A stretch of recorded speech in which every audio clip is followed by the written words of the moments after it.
ಮೂರನೇ ವರ್ಷದ ಜಾತ್ರಾ ಮಹೋತ್ಸವ ವಿಜಯಪುರ ನಗರದ ರಾಮಕೃಷ್ಣ ಕಾಲೋನಿಯಲ್ಲಿ ಭಾರತ ಹುಣ್ಣಿಮೆ ಎಂದು ಶ್ರೀ ಮಹಾಲಕ್ಷ್ಮಿಯ ಜಾತ್ರಾ ಅತಿ ವಿಜೃಂಭಣೆಯಿಂದ ನೆರವೇರಿತು.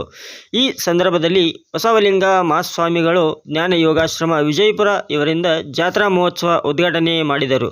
ಹಾಗೂ ಶ್ರೀ ಚನ್ನಮಲ್ಲಿಕಾರ್ಜುನ ಶಿವಾಚಾರ್ಯರು ಶಿವಯೋಗಾಶ್ರಮ ನಾಗ್ಠಾಣ್ ಇವರ ಅಮೃತ ಹಸ್ತದಿಂದ ದೀಪೋತ್ಸವ ಉದ್ಘಾಟನೆ ಮಾಡುವ ಮೂಲಕ ಚಾಲನೆ ನೀಡಿದರು.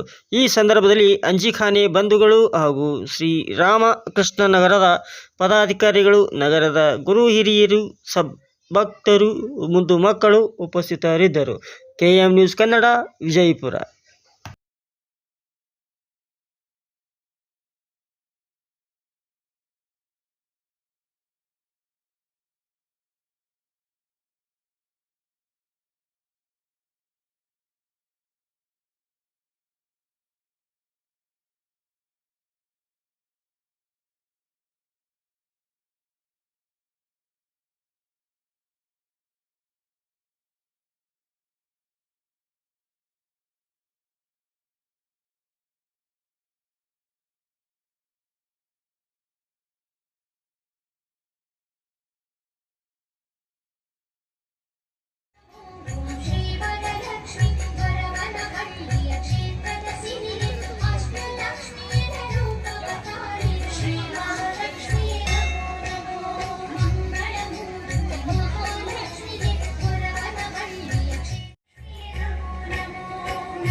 ಮಹಾಲಕ್ಷ್ಮಿ ಹಾಗೂ ಜಾನಪದ ಶೈಲಿಯಲ್ಲಿ ಕೆಲವೊಂದು ಮಾತುಗಳಾಡಿದ್ದಾರೆ.